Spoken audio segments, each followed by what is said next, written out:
Okay, awards fans, we have just watched the Golden Globes for 2024. The big winners were Oppenheimer on the film side, Succession on the TV side. But we're going to get through all of that right now. I am Marcus James Dixon with Gold Derby. I'm here with Ray Richmond, Denton Davidson, Daniel Montgomery, and special guest star Tariq Khan. So Ray, you were actually there in the press room as all of the winners accepted their trophies and came backstage. Do you have any fun stories? Anything happened back there you can share with us? I'll accept Billie Eilish, of course. Didn't come back there, but yes. Well, what's funny is, I'm there, with my little iPhone, standing up and running around and recording everything, and most of the people are sort of looking at me like, you know, why are you getting everything? Well, what the hell? What's the big deal? Most of them could not be bothered. Most of the people in the general press room are there to write their stories about the show, and they're almost a little bothered and annoyed by the people, the winners coming back there, and there are very few people even asking questions, because everybody's too busy, enraptured in their own stories. So the the woman back there, the publicist who's promoting and announcing everything, like, okay, which out, the idea is you're supposed to hold up a sign that has the name of your outlet, and then identify yourself to the people on stage. And most of the time she'd ask a question, like, okay, who wants to ask questions of, the cast of Oppenheimer? And nobody would raise their hand, and people were just yawning. and and Wow. so by the by two-thirds of the way through, you could see her frustration. She's like, okay, look, it's a big moment in these people's lives. They just won, like, it's a huge deal. Can you please act semi-excited when they get back here? Can you just rev yourself into a little bit of, beyond yawning for these people? She was like, she was almost screaming at us. The one really fun moment from the winners backstage was Emma Stone, Mm. where somebody asked, wow, Taylor Swift was really enthusiastic and standing up and applauding loudly when you were announced as the winner for Poor Things. And she's like, yeah, what an asshole. it's Oh, it's that's on our site. And she's like, am I right? What an asshole. Oh my God. She just went way over. She's like, actually, the fact is we've been friends for like 20 years. But mm, oh my God, what an asshole. Um, I love it. it just kind of came out, and that sort of woke up everybody in the press room for a moment, where they're like, wait a minute, oh my God, is that a scoop? But no, it turned out she was kidding, but it was really fun. Yes.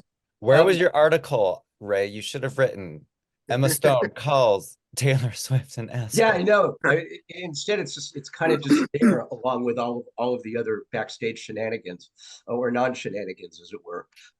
I'll probably do another story today here, Monday, for where we try to make hay about the controversy, or at least turn it into a controversy where there really isn't one.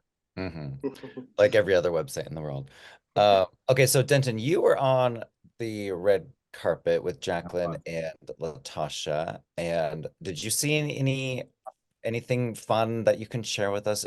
Who did you talk to that are Well, some big? it was freezing. I can tell you that. I mean, you wouldn't think so in Los Angeles, but it was so cold and the wind.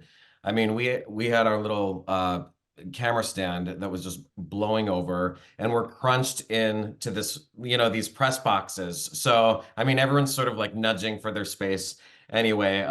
But it was cold, and a lot of the people that we spoke to mentioned that. Fantasia was great. It was funny because four times at least people stopped Latasha because they thought she was Fantasia, so they wanted a picture with her. Um, and so it was fun to see those two together interacting, and they had some fun with that. One of my favorite interviews was Justine Triet because we interviewed her with Milo, the boy in Anatomy of a Fall, and Latasha asked him, "Who are you rooting for? Who do you want to win?" And he said, "I would love to see Killers of the Flower Moon win." And then he looked up at Justine and said, "I'm sorry." So I mean, he was not even rooting for his own film. But things worked out okay for Anatomy of a Fall, as we all saw. But it Mm. was fun. You know, a lot of people were in a rush just to get inside, so you know, not everyone stopped, and that's to be expected. But it was fun to, you know, we saw Leonardo DiCaprio and Timothy Chalamet have a hug, and the crowd went absolutely insane seeing those two together.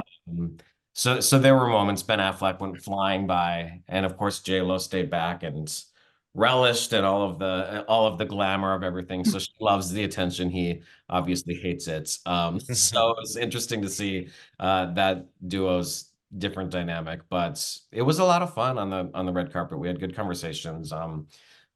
Sarah Snook was one of the winners that we spoke to, and She's she, always the best. yeah, she was really fun.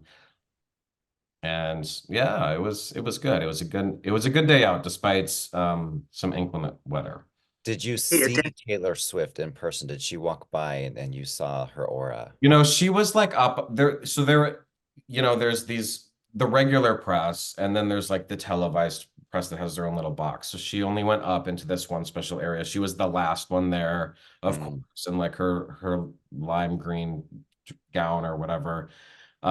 We did see her, but we didn't speak to her. But yeah, there was a lot of frenzy happening around her as well. yeah, Well, Denton, I let's was going to say, it's, it's a cold day in Los Angeles when somebody from North Dakota is complaining about the cold in Right. Los Angeles. So You it must know, have been pretty. 57 degrees, like it hits different in California for some reason. Like it just, I don't know. Like you would think that I would have a tougher skin here. Maybe I've already acclimated, but yeah, I mean, I've been in below zero plenty of times, but there's something about the 50s in Los Angeles that hits you a little different. and the wind. The wind. Well, let's talk about the show itself. So, Daniel, you watched it on television. What did you think of the host, of the speeches, of the presenters, anything that pops into your mind?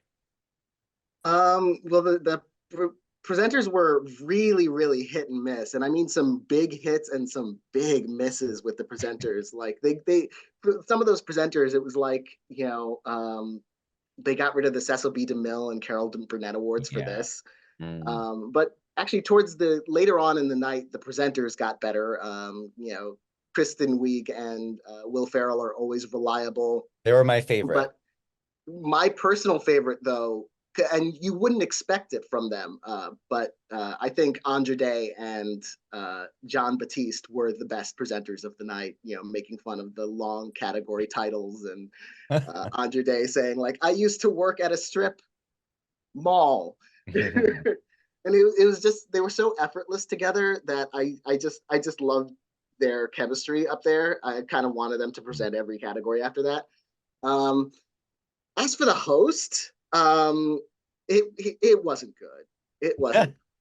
The jokes weren't particularly clever, and since he was poking fun at the room, which you often see, but the fact that he's so new and relatively unfamiliar to like the audience at home and to the audience in the room, I think he hadn't really earned the right to really poke fun at people the way he did. It felt like, sort of, not that he was punching down by any means, because, certainly everyone in that crowd is, when you're talking about Meryl Streep and Brad Pitt and, Christopher Nolan, these people will be fine. But yeah, the jokes just didn't land with them. Like it didn't feel like it was in good, good natured, because they didn't really know him as a personality. So it was just uncomfortable. I was happy when the monologue was Yeah. over. In his defense, he probably didn't get a lot of direction from the producers, and he also only had 10 days to put this together. I mean, why they did this so last minute, so thrown together, I mean, was a little bit mysterious. And there was a little bit of an aspect of tossing this guy to the wolves when he really hadn't had any experience doing it. But the Barry Keoghan or Cogan penis on Bradley Cooper's nose thing was so uncomfortable, and it wouldn't stop. Like he wouldn't just stop. I was like, please just stop talking I about know. it. And he kept digging the hole, and I was like, no, just make it go away. Two of you have said the word uncomfortable, and I also felt uncomfortable. Like when he made a joke about Barbie having big boobies, and I'm like, are you 5 years old? Like, what's going on? Is this really happening? Okay, Tariq, we've spoken enough. I want to know what you think. You've seen every single Globe ceremony going back to who knows how long. What did you think of this year? Okay, well, first of all, do I have lipstick on my nose? Okay, I'm just gonna leave it. Okay, just shout out to Cillian Murphy. Congratulations to him. Actually, I miss the good old days of the Golden Globes when there was no host. When they just started the show, the first presenter came out on stage to give out an award. I remember, for example, I guess it was 15 years ago. Jennifer Lopez was the first presenter, and she came out, and people were still talking, and she's like, Mama talking, and she gave out the first award, Best Supporting Actress, which went to Kate Winslet in The Reader. So I miss those days. I kind of feel like, do the Globes really need a host? They've had one, I know, many years, over the past decade or so, but I feel like it's not really necessary. So maybe next year they'll return to tradition and just do the awards and leave the Oscars to have the big host, because Joe Coy, let's face it, he was a disaster. Actually, my favorite presenter was actually Michelle Yeoh. I mean, she crushed it. She was so smart. Love seeing her up on stage. She was brilliant. So kudos to her. Now I want to get to really the most important speech of the night. And anyone who gave a speech using a piece of paper, in my opinion, is disqualified. I mean, come on, that's but most important speech of the night in terms of the Oscar race has got to be Lily Gladstone, because she about the historic nature of her win. She said the award was, not just for her. She gave a shout out to the res kids, the little urban kids, to the native kids watching, and really, I think she really emphasized that if she wins, the Oscars. She didn't say this, but if she wins the Oscars, it will really mean something. And I think that is her path to victory. I think most people know that the Oscar race for Best Actress, which may be one of the toughest races this year, is between her and Emma Stone. And no offense, if Emma Stone wins, I mean, she would deserve it. But if Gladstone wins the Oscars, it really will have significance, historical significance. And I think she let voters know that. And if Gladstone does win the Oscar, and I think that's very possible, we can look back to this Globe speech and say that this really helped put her on track to winning the Academy Awards. So well done to Lily Gladstone. She was my favorite speech of the night as well. It was so emotional, and I'm like, no one even knew who she was a year ago, and now she is a bona fide star. She is. When you talk about a high-powered 1-2 race, those two for the Oscar, that's, you could, I can't really make a pick. That's the kind of race that could or should be a tie coming into the Oscars. You know what it kind of reminds me of, in terms of the notoriety of the nominees and the closeness of the race, is the year Lupita Nyong'o was up against Jennifer Lawrence in American Hustle, and Lawrence had already won an Oscar, just like Emma Stone. It seemed like a really close race. And then Lupita, I remember, won Critics' Choice, and it was her introduction to the crowd because people didn't really know her that well. And I'm like, oh, this race just ended. Lupita just won the Oscar.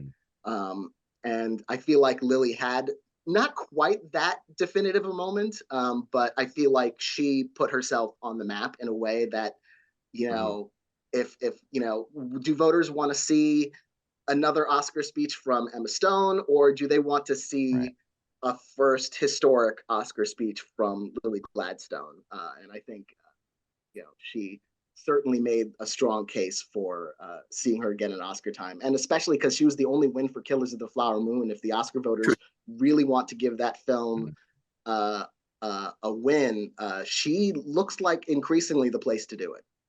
I think, Tariq, didn't you write about this, about how, The Irishman went, I think it was 0 for 10, and the Killers of the Flower Moon is not predicted to win except for Lily, if I remember your article. Yeah, that's its best place to win. I think that people see that now. And I would also compare this race to actually last year's Best Actress race between, Michelle Yeoh in Everything Everywhere All at Once, and Cate Blanchett in Tar. And of course, Blanchett won twice, two Oscars already. And people were thinking they really want to see, Blanchett win another Oscar. Michelle Yeoh would be historic. And Michelle Yeoh, of course, won. And I think we could see a repeat of that sort of trajectory this year when people realize that they really want to see, as great as Emma Stone is and as deserving as she would be, people you want to see Lily Gladstone win an Oscar. It'd be historic, it'd be different, it'd be exciting, and that could make the difference at the end. So it's going to be an exciting race the next 2 months. I think she's got it at this point. Which Oscar races do we think are locked up? I mean, it seems like Christopher Nolan for director he's going to win every single award between now and the Oscars. I think Lily is pretty safe now. What about the supporting races? I would like to, well, first of all, I don't know if Lily's completely safe. I think she's Okay. front runner, but I'm still not sold that she's completely safe. I will say that one train I was on that I'm jumping off is Daniel Brooks. You know, Yeah, I me was too. Jumping off? I'm jumping off. You know, No. I've held on as long as I can. The award circuit is not accepting of this film. If she comes back at SAG, then fine. But you know, Dave Vine had been leading all these things, and I said as soon as it gets to TV, then Danielle's going to take over. But it didn't happen, and I just don't see it happening anymore. So I'm leaving my heart and going with my head at this point. And Dave Vine was one of those speeches that she pulled out and read. So I think she needs to start rehearsing some other speeches so she doesn't have to keep doing that. Although I don't think Patricia Arquette gave an acceptance speech once without a note card. So you don't necessarily need that to go all the way. But I think Dave Vine's gonna be giving quite a few more acceptance speeches. So I hope she's ready.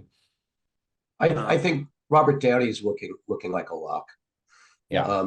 You know, he seemed to wrap it up last night, and you know, there's going to be a little bit of an Oppenheimer bandwagon. Certainly Nolan, probably picture, and it looks like Downey too. It looks like those three are starting to really come into focus. But Best Actress got real juicy. So like, what do you think Yeah. of that? I'm still on the Bradley Cooper train, and Yeah, I don't very- think Killian's got that wrapped yet. Yeah. I'm very curious what SAG is going to do, because SAG sometimes, goes separate from the Golden Globes, and then the Oscar usually, not always, but usually copies what SAG does. So if Bradley can win at SAG, he definitely is still in this race. And he's got the more over the top performance with the physical transformation, which is the classic Oscar bait role. Maestro really and took it SAG on the loves chin that last too. night, though, didn't And it? if Killian wins BAFTA and Bradley wins SAG, it'll be interesting. I mean, it'll be that was a similar situation last year, right? I mean, we didn't really, Austin Butler and Brendan Fraser, we were kind of like, no one was quite sure. So we could have a similar situation this year. Yeah, I'm still And go betting with on the and go with Bradley the face Cooper. transformation. I'm still betting on Bradley Cooper for the moment, but yeah, he needs to win something fast because, like, the poor guy can't catch a break, in terms of awards. Still hasn't won a Golden Globe after now 75 nominations or however many. He's been nominated for 9 Oscars. He's going to pick up multiple this year. Even if it's only picture and actor, he could also get in for director and screenplay. So he's going to be in double-digit Oscar nominations. But he needs to win something, because Maestro is not the critics' movie, so it's not necessarily going to be the choice of the National Society, or he was never going to be that big a player on that race. But in the televised awards, it seemed like, okay, now's the time for the Bradley train to leave the station. And it still hasn't. So he needs to win something soon, or he needs this race to be really split. Like, maybe Paul Giamatti wins Critics' Choice, or something like that happens, or Andrew Scott wins BAFTA. I wouldn't say that's out of the realm of possibility. BAFTA's been going their own way lately. Bradley needs either a really divided race, or he needs to win pronto. And Tariq, you agree that actor is one of the more difficult races this year? It is really. I think the only acting race which is also up here is a supporting actor for Robert Downey Jr. He's a done deal. He's going to sweep. The other races, we're actually going to see different winners, different awards. Let me prepare you for that. Now, for Best Actor, here's what's going to happen. I think Cooper's probably still going to win Critics' Choice. I think they see him as the Oscar favorite, so I think he wins Critics' Choice. Murphy will probably win BAFTA. Now, I'm going to make one of my famous Tariq Khan, SAG guarantees. People don't listen to me. I'm going to tell you right now, Bradley Cooper will win SAG. There is no way Bradley Cooper will not win SAG. I know you won't believe me, but come February, when they open the envelope and Bradley Cooper wins SAG, remember I told you this, I saw Maestro at a SAG screening in November with a room full of SAG nominated committee members. And afterwards, I worked the room and they were all raving about Cooper. And this is the kind of performance they go for. You know, he's playing a real person. He's transformed. It's so theatrical and showy. He's all over the place. And people kept saying that he disappeared in the role. That was what I kept hearing from actors. So they love that performance. Now, Murphy's fantastic, but the role, it just isn't as dynamic, as theatrical. And that's what SAG voters go for. And Cooper too, you know, he's a much better than Murphy with SAG. You know, they know he's been nominated multiple times for Silver Linings Playbook and for, you know, he was nominated, of course, for A Star Is Born. He didn't win there. They know that he's not won at SAG. They want to see him win. So Cooper will win SAG. And that leaves us, you know, I think for perhaps a photo finish at the Oscars, I think with SAG being the last big award, that gives Cooper the edge. It's hard to see the Academy, knowing that this will be his fifth, you know, try at an acting award. Again, he's done everything you normally do to win an Oscar. It's going to be hard for them to deny Cooper this time, especially after he wins SAG. So I think Cooper will take the Oscar. It's going to be closer than I thought. I thought Cooper would win the Globe, but I think that Cooper will take the Oscar after he wins SAG. That's my sense. You know, actors are also, however, some of the most fickle people on earth. And they could be cheering you after a screening, after a SAG screening, and then they could be completely off the train 2 weeks after. So I don't know. I'm going against Tariq on SAG. I'm not convinced of that at all. And this is a slugfest, and we need to disagree a little bit. Absolutely, yes.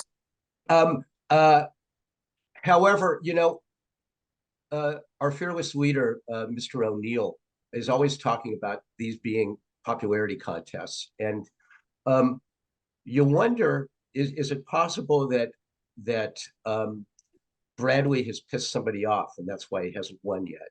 Is it possible that maybe he, you know, hasn't behaved himself completely on a set or something? You know, that there's something that's keeping him from actually being crowned. Whereas somebody like Paul Giamatti, you just know that he's the sweetest, nicest guy on earth, and you know could be higher up in the running than we think after winning last night in his category.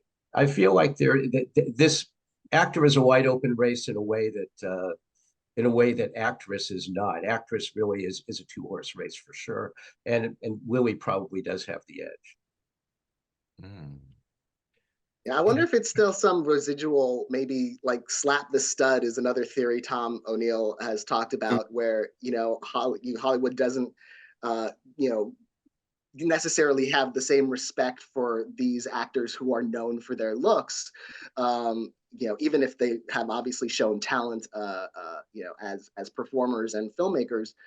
So maybe there's still some residual of that. Maybe he needs to just flat out, you know, crawl through the mud and get mauled by a bear like Leonardo DiCaprio had to do to finally get it, you know, and just like freeze to death in the wilderness and, you know, just go all out and just get, you know, just, and the Academy would finally be like, okay, just give it to him before he hurts himself. You know, if Leonardo DiCaprio and Brad Pitt and Will Smith can win Oscars, there's no reason why Bradley Cooper can't. And, you know, Ray, question for you. Do you disagree? So you don't think that Cooper will win SAG? Do you want to challenge me on that? Cooper winning SAG? I'm just saying that actors, even if they may be effusive after a performance, that they change they can change their mind often. Okay, gotcha. Yes. Yeah. Yes, no, I think Cooper won SAG. Maybe we turn to actually Best Actress for a moment here, because I want to point out Best Actress at, you know, Lily Gladstone, she'll win Critics' Choice, right? Now, BAFTA, I mean, it could be Gladstone, it could be Stone. BAFTA could be Sandra Oller. I mean, BAFTA, I don't know which way they'll go for Best Actress. Now, for SAG, I'll give you one warning here. SAG voters love The Color Purple. I expect it to do very well with nominations, The Color Purple, assuming that enough of the committee members saw it. SAG members love The Color Purple. Fantasia is a possibility at SAG. I want to tell you that right now. SAG voters, as much they love that film, Fantasia could win at SAG.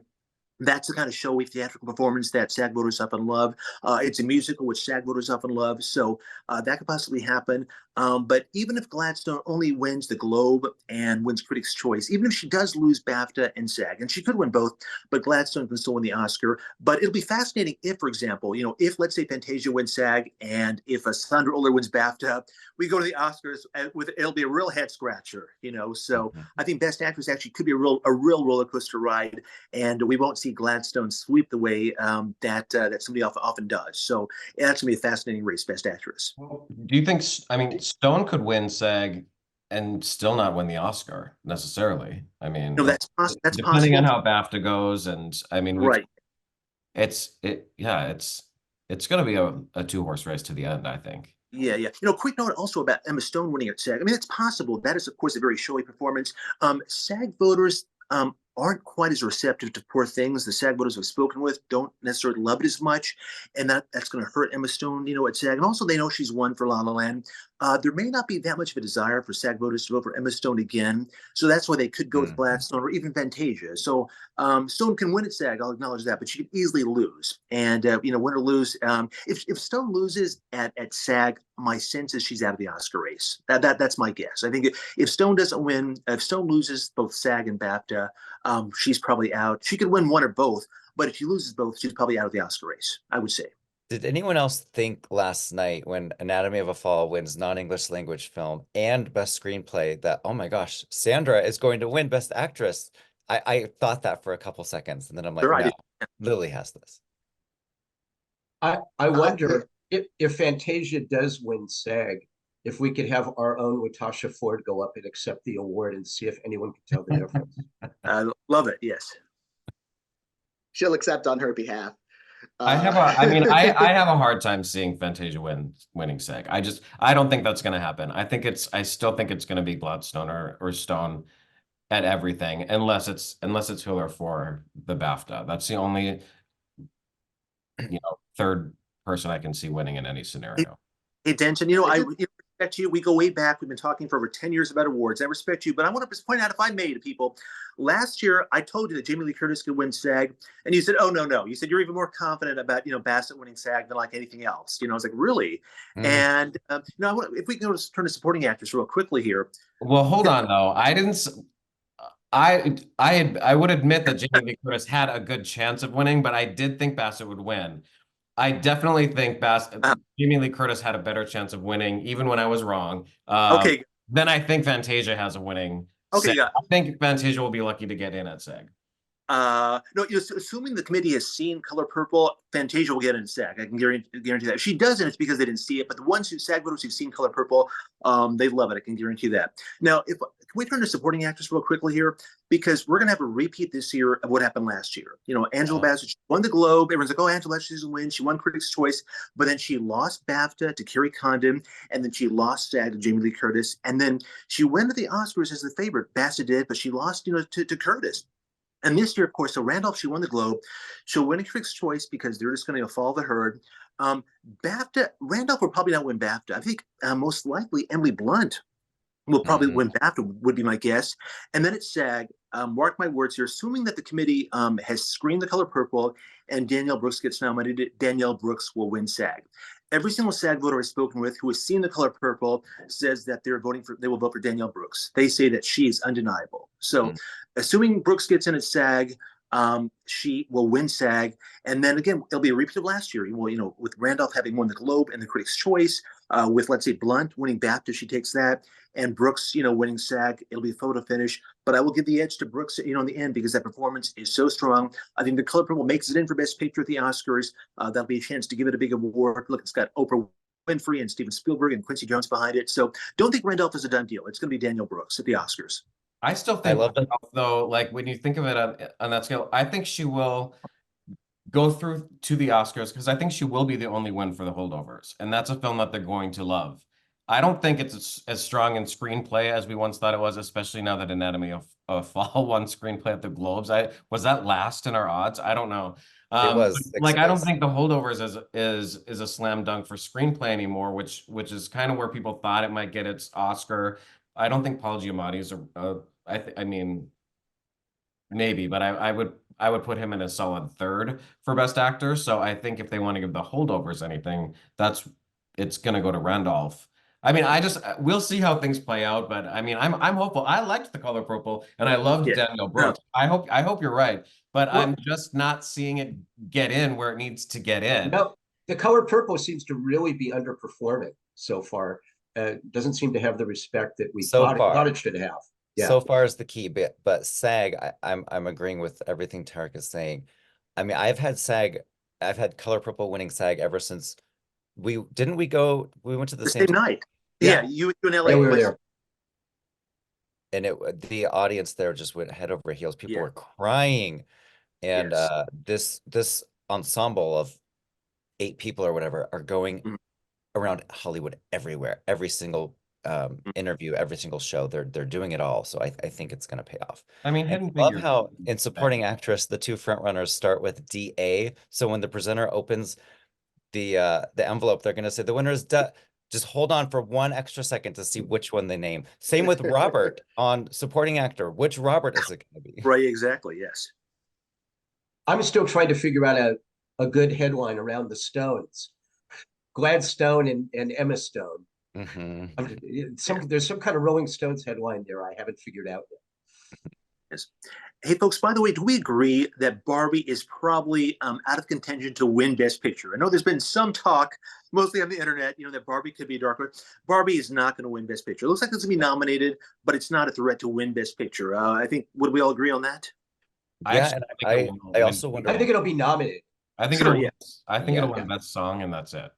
Probably Is exactly. that, do you think it's just the one win? What about things like costumes or production design? Poor Things is going to take those. I have Poor Things for that. Yeah, exactly. I have Poor Things in production design, or I think I did. I think I might have moved Barbie up into first place there. I think Barbie is going to perform a little bit like we saw Black Panther perform. Like, it's going to get the Best Picture nomination. It's historic, but it's going to slightly underperform because I still think there's going to be a segment of Oscar voters who are going to turn up their nose at the Doll movie. Similar to how they turned up their nose at the Lego movie, and how Black Panther got the Best Picture nomination but underperformed, how The Dark Knight didn't get the Best Picture nomination, and then they had to expand the category. So I think, but Black Panther did win 2 or 3 Oscars below the line. 3. So I think Barbie could do the same thing, winning song and production and or costume. It'll win one of those two. I think it could win a few, but I don't think it's in for Best Picture. The costumes to Or me, I don't think it'll win Best Picture. the costumes aren't like frilly or like enough for me. I do agree if it does win anything besides song, production design is its best shot. If I'm sitting there, I'm thinking, okay, it's going to be Barbie or Oppenheimer. I don't think I'm going to pick Barbie. Yeah. And we didn't talk about cinematic and box office achievement, which went to Barbie. What do we think about? What a shock! Yeah, exactly. Some people thought Taylor as Swift you could do said, that. Marcus, Barbie won the Barbie Award. Yeah, they created this award so that Barbie could win something, and so that they could give Poor Things the comedy film award and kind of spread the wealth that way. Yeah, it's great because Ray and Denton and I, in our slugfest last week, all 3 of us were saying Poor Things for Best Motion Picture, musical or comedy, and I pointed out, we're in the minority here. The Gold Derby odds, Barbie's is way ahead. People are probably watching, thinking, we're idiots. So I'm glad at least 3 of us were right about Poor Things. And it's funny that Barbie was like the overwhelming favorite in the Gold Derby odds for Globe screenplay, right? Most people were picking, Barbie. It's funny. Most of you probably got it. I got a copy. I was sent, a copy of the Barbie script. I remember that too. Looking at it, and I open it up and I look, and the first line I see it says, okay. It's like, whoa, no way, Barbie's not a bimbo. I'm like, this is not winning screenplay. I'm sorry, I talked this on. So now I was wrong. I picked Past Lives, Anatomy of a Fall won, but Barbie winning screenplay. In hindsight, that was very unlikely to happen. Yeah, I was surprised that it was ahead in our odds for screenplay. I had Poor Things winning that, so I was wrong as well. But I was right that it wasn't going to be Barbie. But our odds on the TV side were almost 100%. We got, the Beef sweep, the Bear sweep, the Succession sweep. The one we got wrong, we thought Meryl Streep would win for Only Murders, which I didn't think. But the collective thought that, and it was Elizabeth Debicki And then Chris Rock was predicted to win the stand-up one, but Ricky Gervais won. He was down in third place. But other than that, the TV ones were pretty, obvious. They didn't go. The Globe voters didn't go very deep for shocks this year. It was all front runner, front runner, front Well, runner. they had the opportunity to beat the Emmys to television, even though the Emmys voted in August. That's just still hilarious. I still think the Emmys could be different. I think they like Ted Lasso more Yeah, they do. than most. I still think Ted Lasso could win Best Yeah. Comedy Series. And I keep predicting Pedro Pascal, and he keeps losing everything I predict him Yeah. for. But I still have him winning the Emmy because of that Succession split. Maybe I need to go back, and I feel like as soon as I change to Kieran Culkin, that's when Pedro's going to win. So That's why I'm keeping Pedro. yeah. Yeah, I'm in the same boat with Pedro Pascal. My predictions for TV were like not good. Throughout the night, I was like, if I was predicting someone, it was so reliable that my number 2 would win.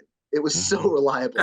I mean, going down to like even Meryl Streep, the one front runner I pick, and it's going like, no, now it's going to be Debicki, and yet it was Debicki. The thing about And Meryl, our own didn't Joyce got 100%. she did. Yeah. And I She think completely Luca- nailed it. That's pretty rare. The thing about Meryl, she's been nominated 33 times. Joe Coy said 34, and I turned off the TV. I'm like, this is ridiculous. There's 33. I think he was counting her Cecil B. DeMille as a nomination. Who does that? But I mean, she's been nominated 33 times. She has lost a lot of those. So even though Meryl, she actually has a losing record. yeah, she also has the most losses of all time. So just because she's nominated doesn't mean she's going to win. Was she I there thought though last that night? She was there. Yeah, she was there. Yeah. I thought though that because not just that she was nominated, like if she were the only nomination for Only Murders in the Building, I would have kind of written that off as, okay, she's Meryl, they nominated her, but she won't win. The fact they nominated Only Murders 5 times in its 3rd season, I thought there was enough juice behind the show to get her the win as Meryl Streep. Only Murders is one of these shows that gets nominated everywhere and never wins anything. No, it never wins. No, it's true. And they've always liked The Crown. Yeah. And Yeah, Elizabeth Debicki killed it as Diana in this final season. So good. It's funny, the Golden. I was just going to say, it's funny, the Golden Globes, we talk about how much they love new shows. The only new program to win a Golden Globe was Beef, the limited series. I was just going to say, what does poor Imelda Staunton have to do to win a stupid Golden Globe? I mean, everyone from The Crown has won the Globes. All the big stars have won, for The Crown, the Globes, but not Imelda Staunton. She lost the Globe for Vera Drake. It's like, what does she have to do? I mean, she wasn't there a smart woman because she knew she was going to lose, but it really is tragic because she has that Globe IOU, and it's never going to be fulfilled. It's really tragic. Did you predicted her, right? Or did you switch? I did. I went on a limb just for fun, and I knew it was unlikely, and she was right. She knew she was going to lose. She didn't go, smart woman, but it really is sad. So poor Imelda Staunton. I'll give her an award. I hope that means something to her. Well, that poor woman has 2 Queen Elizabeths have won at the Golden Globes, right? Not counting Helen Mirren in her own thing. 2 Queen Elizabeths won for The Crown. 2 Princess Dianas won for The Crown, but poor Imelda Staunton couldn't. Yeah. Are we in agreement that it's looking like Oppenheimer's a lock for Best Picture at the Oscars? I think so. Yeah. And I've gone back and forth a little too soon to say. I think I'll need to. We need to see the industry awards, some winners, because I still go back to the year. Boyhood seemed to be steamrolling, and then the moment the industry awards kicked in, it was Birdman. So there's still the possibility of that. Producers Guild is always good because they do that ranked choice voting, and they're not always correct, but it's nice to see one voting body that at least uses the same procedure just to get sort of a different idea. And were we surprised to see Boy and the Heron win animated? A little bit, yeah. I called it. Oh, good. I predicted that too, but can it win the Oscar? Spider-Man was way out front, I think, in our odds, but I mean, Boy and the Heron is the more prestigious of the two. So I think this is a really good step in the right direction, not right direction, but in the direction of what will win animated at the Yeah. Oscars. I think the category is really interesting just because for the longest time this season, I was predicting The Boy and the Heron for the Oscar. And then I saw both films and I thought like, oh, maybe Spider-Man's going to be undeniable. And so now seeing Boy and the Heron win Golden Globe, I'm wondering if my first instinct was right, because unless you're Toy Story, the Oscars do not like animated sequels. They're either snubbed from the nomination in general, or they get nominated and they lose. And the Boy and the Heron is another opportunity to give Hayao Miyazaki an Oscar, which he has one for Spirited Away. But I think if any animation filmmaker is going to win 2 Oscars, why not Miyazaki? Certainly what's probably his last film, unless he decides to come out of retirement again. I think he's done that a couple times. So yeah, it's I think it's going to be close. We'll see again. Like if Spider-Man starts losing more of these awards, and then as we get into the industry awards, then I think Boy and the Heron certainly has a path now. By the way, it was inappropriate to have Florence Pugh presenting Boy and the Heron because she did one of the English voices for the film, I believe, right? I saw the Japanese version, but I saw her name on the English language, version. So it was inappropriate to have her present that award. She was obviously happy when she opened the envelope. So, but it has a chance at the Oscars, I think. Boy and the Heron. By the way, getting back to Oppenheimer, my sense is that I think it's a done deal for Best Picture. It's going to win Critics' Choice. It's going to win PGA. It's going to win BAFTA. Has a very good chance to win SAG Ensemble. So it's going to be hard for it to lose the Oscars after it wins all that. And what's going to take it down? I've been speaking to Oscar voters the past couple months, really comparing, Oppenheimer and Killers of the Flower Moon. And I would say probably 85 to 90% of Oscar voters I've spoken with, and I've only spoken to, maybe 50 or so far, 85 to 90% really do like Oppenheimer. With Killers of the Flower Moon, I'm getting like about a 60% favorable, reaction on Killers of the Flower Moon. That movie's more divisive. So between those two, I think Oppenheimer is clearly ahead. And then, what else is there that can actually win Best Picture? I mean, Poor Things, I think, is too divisive. I mean, The Holdovers, I don't think is really a serious contender. No, it's always been Oppenheimer or Killers. Yeah. So it's Oppenheimer. I think Poor Things is the alternative. Personally, I don't see like you may have talked to more people than I have, but I'm wondering who it's dividing. It seems to be pretty universally loved. Some love Poor Things, but some despise Poor Things. I've heard that. So I think Marcus Dixon has some issues with Poor Things. I'm a prude. Too much sex. It was my favorite movie of the year. Yeah, mine too. You're not a prude. I'm not a prude, but and I like weird, visual effects and all of that. But it was so unique. It was the most. I would say that and Society of the Snow. Those are probably my 2 favorite movies of the year. Society of the Snow is terrific. It's not going to win foreign film, or international film. The Zone of Interest just lost the Globe to a movie that's not even eligible. So, which was actually great news for the Zone of Interest. If it's going to lose stuff to anything, it wants to lose to Anatomy of a Fall, so that it can maybe clear a path, maybe to the Oscar. Do we think France? I wonder if France is kicking itself. I was just going to say that. Yeah, it's having second thoughts now, isn't it? I mean, it's France. I still have France getting in for The Taste of Things, which I thought was a really good movie. It definitely, you leave hungry. So, I mean, maybe eat before you go. But great film, but they have to be thinking we just probably lost an Oscar. If we're looking at biggest lock for the Oscars, is it Nolan or is it What Was I Made For? I think Nolan is the biggest lock. Yeah. Especially because he has the overdue factor. I think What Was I Made For? There's still a chance. I think voters could go for I'm Just Ken, but I think Nolan is pretty much sewn up. No matter what happens for Best Picture, I think he's a bigger lock for a director than the film is for picture. There are once in a while they'll give Best Song to something that's ridiculous. Not that I'm Just Ken is a bad song, but they go for something It's that's the Man or Muppet. It's the Man or Muppet of this right. lineup. Mhm. Well, let's wrap up. We have chatted long enough. We are boring our audience probably. No, I'm just kidding. Does anyone have any final thoughts on the Golden Globes? I wanted to mention one last thing about Jennifer Lawrence mouthing, "If I don't win, I'm going home." It was so, so funny. I love that moment. What about you, Ray? Any final thoughts? I thought it was on the whole a pretty good show. I mean, watching backstage, you get kind of a skewed view.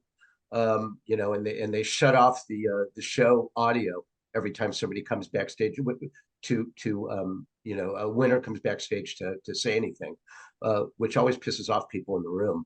Um, they're like, go back to the show, which really makes the winners feel good. But I think I go back and forth on whether, wow, the Globes feels like a real precursor to the Oscars again. And I felt like it sort of did last night again. And Denton? Yeah, I agree. And I like that it, shook up the race a little bit. I like seeing people win that we don't necessarily expect or know. A lot of people expect Killian to win, but a lot of us certainly did not. So it's fun to see that be a real race. I love that Anatomy of a Fall took screenplay. I mean, where is that race going? So there's going to be a lot more fun to be had as the awards shows continue to roll out. So I like that there were some surprises. Daniel? I'm gonna echo Tariq and say we could go back to no hosts. It frees up some time where you can bring back the Cecil B. DeMille and the Carol Burnett Awards, and you avoid awkwardness. Just not every show needs a host, and this is one of those shows that doesn't need a host. And Tariq, close us out. Okay, two final thoughts, if I may. First, our own supreme eternal leader, Tom O'Neill, he forgot to put in his Globe predictions at Gold Derby. He emailed all this morning. He mentioned that. And I said, I was thinking, yesterday he posted a picture of the snow at his cabin in the Poconos. And I was thinking, oh no, Tom, he's been taken captive by Kathy Bates. And he's being held there, pleading, Kathy, please, I need to do my Globe predictions. And she's like, Tom O'Neill, you're a dirty birdie from Gold Derby. So, but I'm glad Tom's okay. He's not being held captive by Kathy Bates. Second thought here is that, folks, remember, the Oscars are 2 months away. A lot can change. And I'll be back here in the coming weeks after I do more SAG polling. We're going to see some big different winners at SAG. I can guarantee you that. So don't think the same people are going to sweep all season long. We're going to see some variations. It's going to be very exciting. Some photo finishes at the Oscars. So just hold on to your hats. It's not over yet. And if I may interject one last thought, in terms of the show itself, I would go with the slogan, more drinking, less winking. Yeah, they weren't very drunk this year. When they're all drunk, it's a much better show. Yeah, they were underserved, I think, this year. Give them the second and third drink, is what I say. All right, thank you everyone for watching. And if you have not updated your predictions yet after the Globes for SAG, Critics' Choice, Oscars, and all those fun events, go and do that right now. Thanks.